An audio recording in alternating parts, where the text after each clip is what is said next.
Ал барлықтарыңызға сәлем достар. Сіздермен бірге мен әдеттегідей Сұлтан. Бірінші сабақтың үй жұмысын берген болатынмын workbooktан. Енді соның жауаптарын сіздерге түсіндіре кетейін.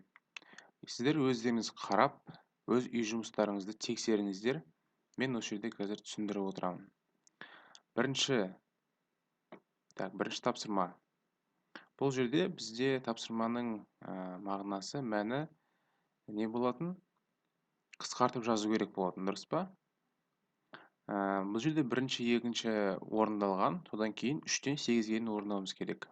Үшіншісінде I'm not Henry, білеміз, M-ді бүйтіп апострофпен қысқартсақ болады, дәл осылай. Келесі, You are not a teacher. You aren't a teacher деп қысқарттым. Мінекей. Төртіншісі, I am дегенде I'm Maria деп қысқарттым.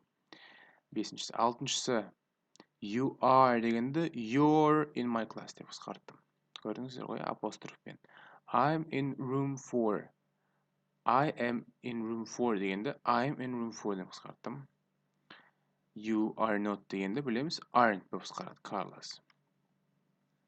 Мынаны қарап жүрейік. Екіншісі, енді бұл жерде болымсыз немесе сұраулы сөйлемдерді құрастыруымыз керек. Болымсыз немесе сұраулы сөйлемдер. Бізде басында бірінші, екінші жасалған. Болымсыз сөйлем біріншісінде I'm not in class 2. Екіншісінде сұраулы сөйлем Are you a student? Келесі, үшінші сөйлемде I'm Sam. Болымсыз сөйлем құрастыру керек. Болымсыз сөйлемді біз білеміз, not қосамыз. I'm not Sam. Төртіншісінде болымсыз сөйлем, дәл солай. You're in my class. You're not in my class десеңіздер болады. You aren't деп қойсаңыздар да болады. Бұл жерде ешқандай проблема жоқ. Қолдана бересіздер екі түрінде. I'm in room 4. Енді сұраулы сөйлем құрастыруымыз керек. Am I, өйткені am жіктеу есімдігінің алдына шығып кетеді. Am I in room 4? Бұл өзгереді. Дәл солай. Are you Liz? Болымсыз сөйлем келесі жетіншісінде I'm not a teacher. I'm not a teacher. Сегізіншісі Are you in class 4?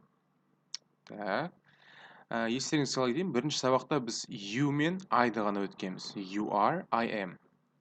Соны естеріңізде болсын. Қазір осы диалогта бізге көмектеседі. Қараңыздар. Диалогты аяқтауымыз керек. Біріншісі Excuse me, are you Andy? Суретке қараймыз. Мына кісі сұрап тұр. No, I'm not. I'm Tony дейді. Екіншісінде Hello, I'm Jessica. I-ды қойған. Мен Jessica-мын деп тұр. Логически өздеріңіз ойлап қоясыздар ғой. Жауап берейін. Hi, I'm Steve. Nice to meet you. Енді, мына жерде Hi дейді да, Linda дейді. Индікке тұр. Ол не болуы мүмкін? I'm Linda. Hi, I'm Linda деп өз қолын созып тұр. Көрдіңіздер ғой? Are you Henry? Сіз Генрисіз ба? Жоқ дейді. Значит, болымсыз сөйлем болады жерде. I'm not болады. No, I'm not. I'm Max.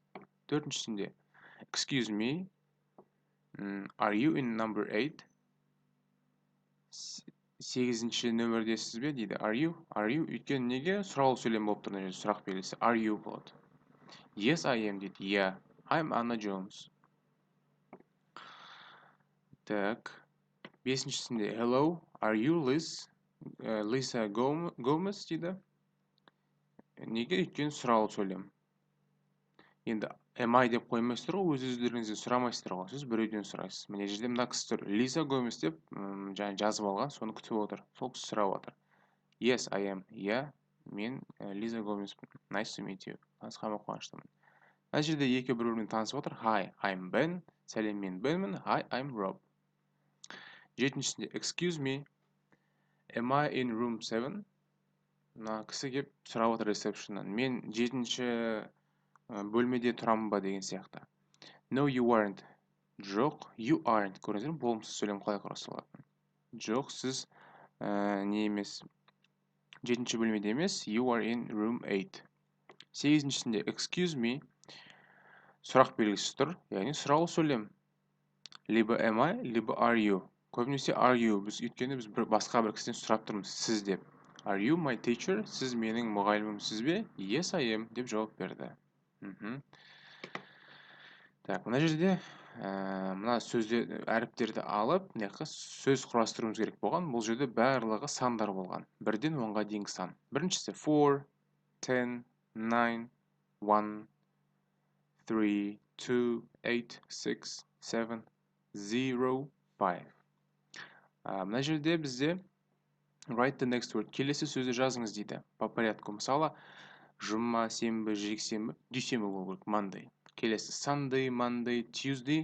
Байқасаңыз, артқа кетіп бара жатыр. Воскресенье, понедельник. Алдыға кетіп бара жатыр. Вторник, среда, Wednesday. Енді мына жерде қазір көресіздер, Tuesday дейді. Monday, артқа кетіп бара жатыр. Sunday, келесі Saturday болады. Сосын Tuesday, Wednesday, Thursday, Friday. Ол по порядку. Бесіншісі Friday, Thursday, Wednesday, Tuesday бұл да. Ал алтыншысы Monday, Tuesday, Wednesday, Thursday. Thursday, Wednesday, артқа кетіп бара жатыр. Tuesday, Monday. Мына жерде underline the stressed syllable дейді. Ол бізде, яғни екпін түсіп тұрған жаңағыдай нелерді белгілеуіміз керек. Буындарды. Excuse, Q'ға түсіп тұр бізде. Келесі hello. Hello емес, hello екінші буынға. Number бірінші буынға. Photo бірінші буынға. Repeat. Repeat емес, repeat екінші буынға. 7 бірінші буынға. 7 емес, 7. Мына жерде біз жазып кетуіміз керек болған.